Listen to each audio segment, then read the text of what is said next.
السلام عليكم حبايب قلبي، وحشتوني قوي قوي، وكل سنة وانتوا طيبين، وعيد أضحى مبارك عليكم كلكم يا رب، يا أحلى عيلة في الدنيا. فلو بتحبوني ممكن تحطولي لايك وكومنت جميل يفرح قلبي. ويلا قبل ما نبدأ الحلقة 47 من رواية لعنة الجنون، يلا نقول اللهم صل وسلم على نبينا محمد وعلى آله وصحبه أجمعين وسلم تسليما كثيرا.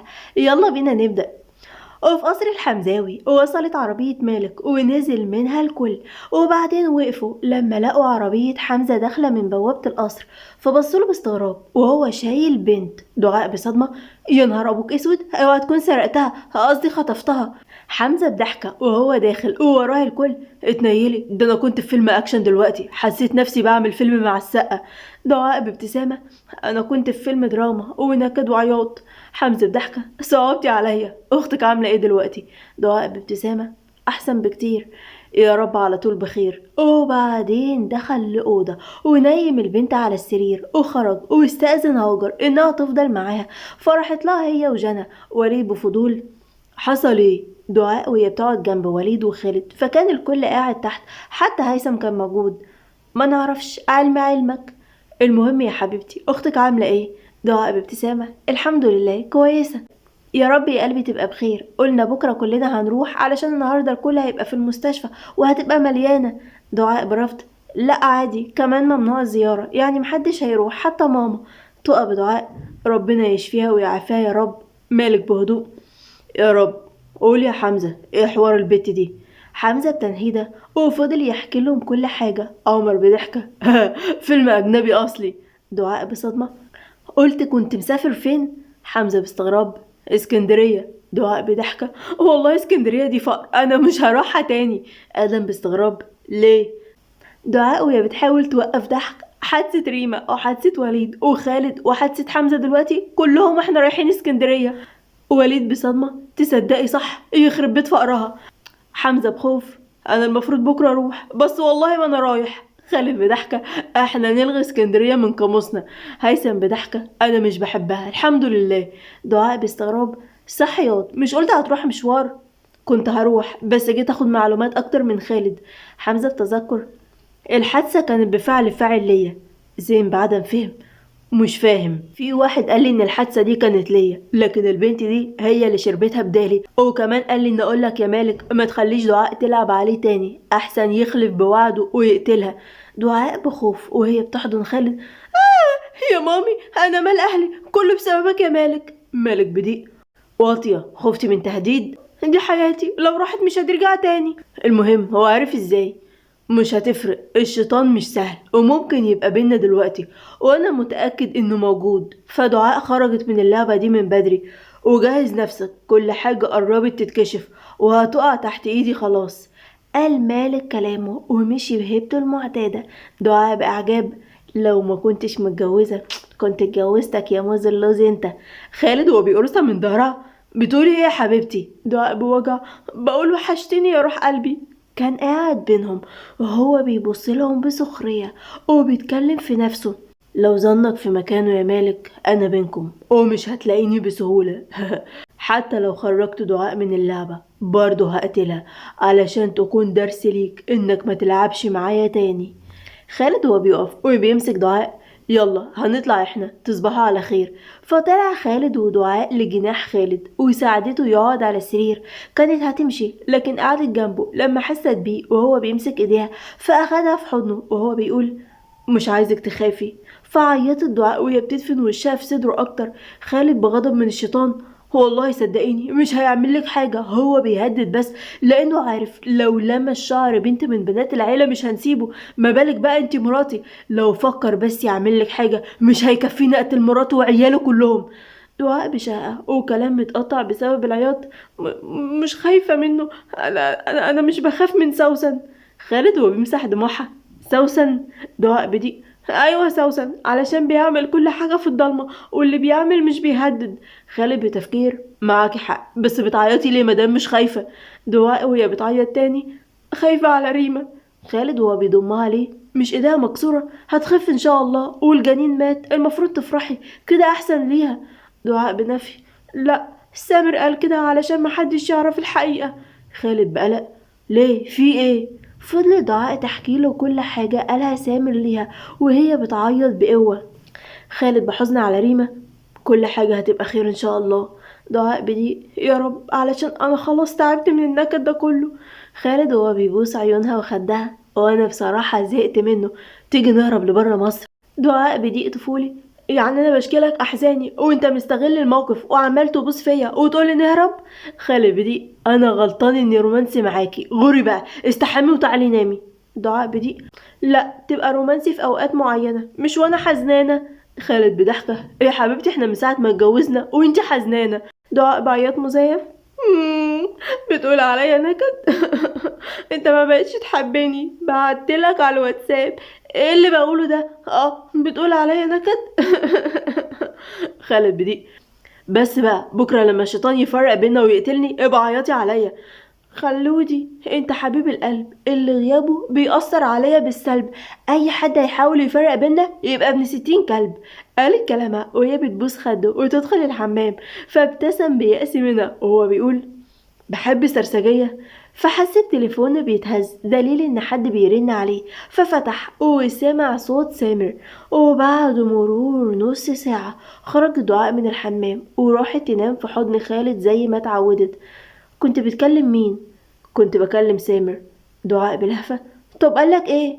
قال انها لازم تبعد عن اي حد الفترة دي وتتعالج بعيد. دعاء بحزن: طب اسفرها برا؟ مش هتفرق، انا خليته يحجز لها جناح في مصحة الجندي، وكمان خليته يجيب لها احسن دكتور نفساني، وان شاء الله هتقوم منها بالسلامة. دعاء وهي بتبوس خده: ربنا يديمك ليا يا رب، وشكرا. خالد بابتسامة: مفيش شكر، ريما دي زي اختي بالظبط. المهم نامي علشان تروحي لها بكرة لاخر مرة. دعاء وهي بتدفن وشها في حضنه: حاضر. وراحت هي وخالد في نوم عميق. وفي صباح اليوم التاني في شرم الشيخ على السفينة داخل أوضة أميرة، كانت لسه نايمة وقدامها قاعدة جودي وجاسر مستنيينها تفوق. اتحركت بتعب وهي بتتوجع: آه، أنا مت ولا لسه؟ فقطعها جاسر وهو بياخدها في أحضانه بقوة وهو بيهمس بتردد: الحمد لله، الحمد لله. أميرة بصدمة: هو في إيه؟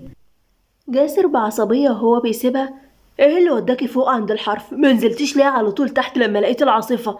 أميرة بخوف وهي بتعيط: كنت. فقطعها جاسر بغضب: كنت ايه؟ ها، كنت ايه؟ كان ممكن محدش يشوفك وانت بتقعي، او كنت سمعت كلام جودي وما نزلتش، كان ممكن تبقي ميتة دلوقتي، انت مستوعبة؟ ها. فضلت تشهق من كتر العياط بقوة، فأخدتها جودي في حضنها وهي بتتكلم بضيق: خلاص يا جاسر، انت كده بتخوفها اكتر. جاسر وهو بيحاول انه يهديها: لازم تعرف ان حياتها مش لعبة. فقطعته أميرة وهي بتتكلم بتقطيع من كتر العياط: على فكرة ما كانش قصدي، أنا كنت عايزة أمشي بس كان الكل بيجري وبيزقوني فوقعت وحاولت أعافر، بس كان الموج شديد وأنت مالكش حكم عليا علشان تزعقلي كده، ممكن تخرج بقى؟ جاسر بابتسامة مستفزة: يا أختي كميلة، القطة طلع لها صوت أهو. جودي بضيق: جاسر بطل رخامة واخرج. جاسر وهو بيحط رجل على رجل: السفينة سفينتي وأنا حر. أميرة بضيق: اوف، خلاص انا عايزه ارجع القاهره. جاسر بحزن مزيف: وتسيبيني لوحدي مع الاجانب دول؟ اميره بحزن: طب بطل ترخم عليا وهفضل. فابتسم على طيبه قلبها وباس ايديها: انا اسف يا اميرتي، بس كنت متعصب علشان خايفه عليكي. فنزلت راسها بسرعه لتحت بكسوف. فقالت جودي بتأثر: تيرا تيرا، ما خلاص يا محن انت، واصلا بكره المسابقه وهنرجع. جاسر بضيق: عديمة الإحساس، اتأجلت أسبوع كمان علشان في ضرر كتير حصل بسبب العاصفة. أميرة بخوف: يعني لسه هنفضل أسبوع كمان؟ ممكن يحصل تاني زي امبارح؟ جاسر وهو بيرجع شعرها اللي بيقع على عينيها لورا: ما تخافيش، احنا هنقف قريب من الشط علشان لو حصل حاجة. المهم بقى عايزكم تكسبوا انتوا الاتنين، قدامكم فرصة كمان. أميرة وجودي بحماس: إن شاء الله. جاسر وهو ماشي: يلا سلام بقى. أميرة بتنهيدة: الحمد لله. جودي مالك؟ جودي بضيق: هيثم ما اتصلش بيا من اول امبارح، اصلا ما بقاش يحبني، كرهته خلاص. اميره بهدوء: يمكن مشغول. جودي بعصبيه: مشغول ايه بس؟ ولا عشان اخوكي وبتدافع عنه؟ اميره بخوف: خلاص يا اختي، اخويا ده واطي اصلا، معاكي حق تزعلي. جودي بضيق: مش هكلمه تاني اصلا، حتى لو اتصل مش هرد عليه، ولما نرجع هقول له كل واحد يروح لحاله.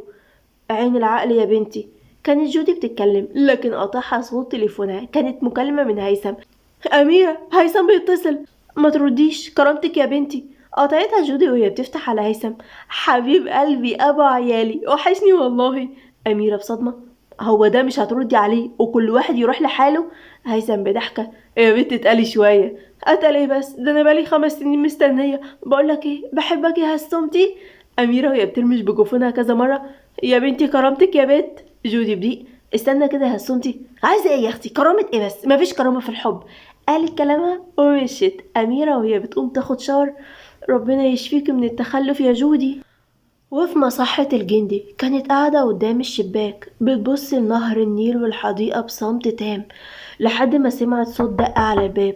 ما بصتش وما بقتش مهتمة، فكل اللي بقت عاوزاه إنها تكون بعيدة عن العالم ده. فقطع دوامة تفكيرها دعاء وهي داخلة. رمرومي قعدت جنبها وهي بتبوس ايديها. اخبارك ايه؟ عارفة انك كويسة علشان بدأت يومك بيا. وبعدين فضلت دعاء تبص للجناح.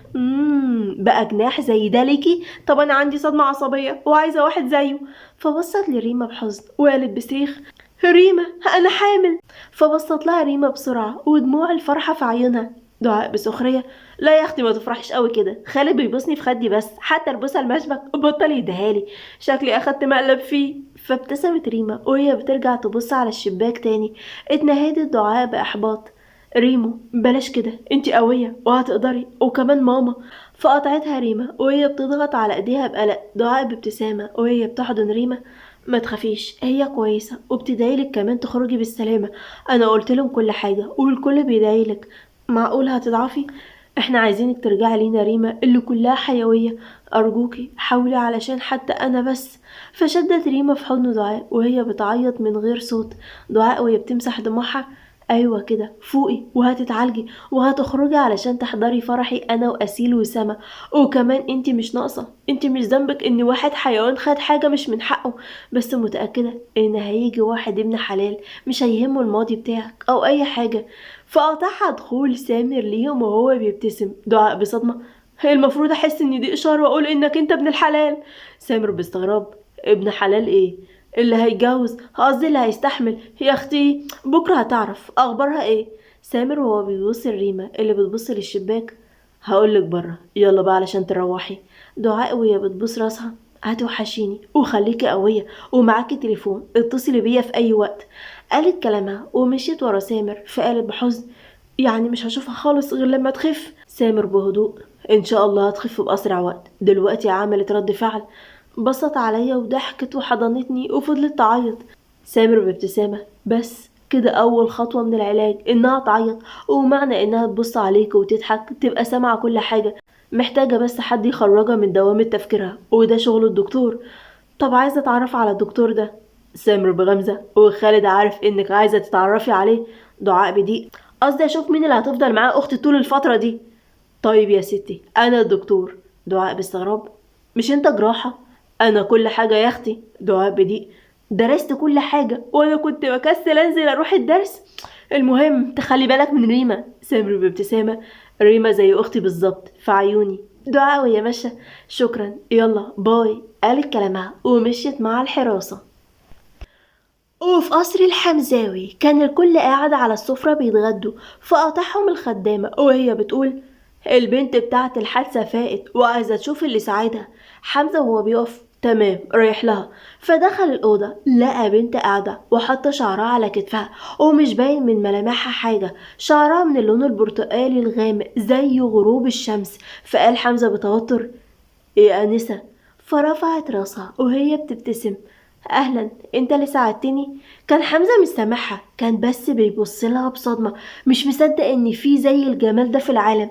فكانت طويلة وجسمها زي الليدي وبشرتها بيضة زي الحليب وشفايفها صغيرة على شكل قلب، وكانت حمرة جدا وشعرها زي غروب الشمس وغمازات وبعض النمش زي لون شعرها، وعيونها كانت من اللون البرتقاني. كانت غريبة، فهي فتنة ماشية على الأرض. فقال بدون وعي. بسم الله ما شاء الله، القمر نزل عندنا. قمر ايه؟ قصدي الشمس نزلت عندنا. بقولك ايه، الموزة مفكوكة ولا مربوطة؟ قصدي سنجل ولا مرتبطة؟ البنت بغضب. ما تحترم نفسك يا عم انت. حمزة وهو بيبص لعيونها اللي بقت أغمق زي غروب الشمس، فبص بسرعة لتحت وهو بيهمس: بقى القمر دي تردح كده، سبحان الله. بتقول ايه يا عم انت؟ وبصلي ولا خايف؟ حمزة وهو بيبلع ريقه، فهي فتنة لأي شخص. بغض بصري يا أختي في الله. البنت بسخرية: أختك وبتغض بصرك؟ ده انت بقالك ساعة بتحللني. حمزة بضيق: المهم عايزة ايه؟ البنت بضيق من نفسها: كنت عايزة أقولك شكرا على اللي عملته معايا بس، وعايزة أمشي من هنا. حمزة وهو بيبصلها: اسمك ايه؟ اسمي شمس عبد الرحمن. حمزة بغمزة: اسم على مسمى يا شموسة. شمس بضيق: هف، قولي بقى لما اخرج من هنا اركب ايه علشان اروح السجل المدني؟ مالك وهو بيدخل مع جنى: عايزة ليه السجل المدني؟ شمس بتوتر من هيبته: علشان ادور على اهلي. مالك بهدوء: انا ظابط اقدر اساعدك. انا طول عمري عايشة في تركيا، فرجعت لما عرفت ان اهلي من مصر، لان كان في ناس متبنياني، فنزلت ادور على اهلي اللي بجد. تمام، خلال كام يوم هعرف فين وهجيبهم لك، وهتفضلي معانا من غير اعتراض. ويلا يا جنى خديها معاكي عرفيها على البنات. جنى انت يا بت. جنى بعدم تصديق وهي بتبصلها: اصبر بس يا عمو، ده هي اللي بنات واحنا جعفر. البت شمس كده نازله من الفضاء كل حاجه فيها برتقاني. حمزه وهو بيخمس في وشها: يخرب بيت فقرك، هتقلب اخضر دلوقتي. جنى بضيق وهي بتسحب شمس: يلا يا اختي سيبك منه. شمس بضحكه: طيب بالراحه، انا لسه خارجه من حادثه. جنى وهي بتبص لجسمها اللي مفيش فيه اي حاجه غير شاش محطوط على راسها من ورا: حادثه ايه بس؟ ده انت مفيش فيكي خدش واحد. شمس بصدمه: قل اعوذ برب الفلق، يخرب بيتك لازم اموت يعني؟ جنى بابتسامه: بهزر معاكي، يلا تعالي اعرفك على البنات هتحبهم قوي. ومشوا البنتين ووراهم حمزه ومالك. وفي جناح وليد كان قاعد على كرسي المتحرك وهو بيتكلم معاها. كان الكل بيتكلم عن فتاة أحلامه وأحلامها، وبصلها بإعجاب من طريقة أفكارها. هاجر بابتسامة: بس دي المواصفات، علشان كده طول عمري نفسي أتجوز واحد يحفظني القرآن كله بالتجويد. بصلها بابتسامة شاردة وهو بيفتكر اللي حصل من سنين، فرنت في راسه الجملة دي: اللي فاز بجائزة أفضل طالب لحفظ القرآن كاملا بالتجويد تروح للطالب وليد محمد الجندي. هاجر باستغراب: وليد رحت فين؟ وليد بانتباه: ها في ايه؟ هاجر بملل: بقولك ايه، ما تيجي. فقطعها وهو بيغمز بمشاغبة: ونجيب مليجي. هاجر بضيق وهي بتضربه بالمخدات: سافل والله سافل، قصدي نروح نقعد في الجنينة شوية. وليد وهو بيضحك جامد: خلاص خلاص يلا زقيني بقى. يلا يا اخويا. فخرجوا في الجنينة الموجودة في جناح وليد. الجو حلو قوي النهاردة. وليد بغمزة: حلو قوي ورومانسي قوي. هاجر بضيق: هل تعلم يا أخي في الله؟ وليد بمشاغبة: ماذا أعلم يا حبيبتي في الله؟ هاجر بضيق: إني من ساعة ما عرفتك وأنا باخد ذنوب. وليد وهو بيحط إيده على صدره بشكر: حبيبتي تسلميلي، دي أقل حاجة عندي، مش هسيبك غير لما تضمني إن معاكي تصريح إنك داخلة النار جري. كانت هاجر هترد لكن سكتت بخوف وهي سامعة صوت من وراها: قول انه مش اللي في بالي. وليد بضحكة: نسيت اقولك اني بربي كلاب في الجنينة وفي كلب منهم وراكي. فبصت وراها لقت كلب يشبه الاسد وطويل وفتح بقه بشكل يرعب ووحش. فبصت لوليد وهي بتتكلم: متأكد ان ده كلب مش اسد في جسم فيل؟ قالت كلامها وهي بتجري. لما سمعت صوت الكلب كان وليد مش قادر ياخد أنفاسه من كتر الضحك وهو شايفها بتجري والكلب وراها. فضل يضحك ويضحك لحد ما وقف وهو شايفها بتجري جنب حمام السباحة. كان هينبهها لكن اتلوت رجليها ووقعت في حمام السباحة. وليد وهو بيضحك جامد عليها: هي غبية، حد يجري عند البسين؟ هاجر وهي بتحاول انها تمسك سور الحمام: انا مش بعرف اعوم. وليد باستغراب: بتتكلمي بجد؟ مش بتعرفي تعومي؟ هاجر بعصبية وهي بتحاول ما تغرقش: يعني طول عمري مش بكدب، هاجي هنا واكدب؟ وليد بصدمة: يخرب بيتك، حاولي تمسكي في السلم واخرجي. هاجر، هي بت هاجر. كان بيصرخ فيها لما لقاها غطست لتحت وملهاش اثر، فقام بسرعة وجري عليها ونط في المية وهو شايلها وخرج بيها بسرعة وحطها على الارض وقعد على ركبه جنبها وهو بيفوقها. وليد بقلق: هاجر انت كويسة؟ هاجر بصدمة وهي بتبصله: وليد انت مش مشلول؟ وبكده تكون خلصت حلقة النهاردة. حبايب قلبي اكتبوا لي بقى توقعاتكم للحلقة الجاية، ولو حلقة النهاردة عجبتكم ما تبخلوش عليا بالاشتراك في القناة ووصلوا الفيديو ده 10,000 لايك، وما تنسوش الشير مع كل اصحابكم، واستنى الحلقة الجاية جميلة وقوية جدا جدا. يلا مع السلامة من قناة حكايات أم جنى وزينة، بحبكم قوي، سلام.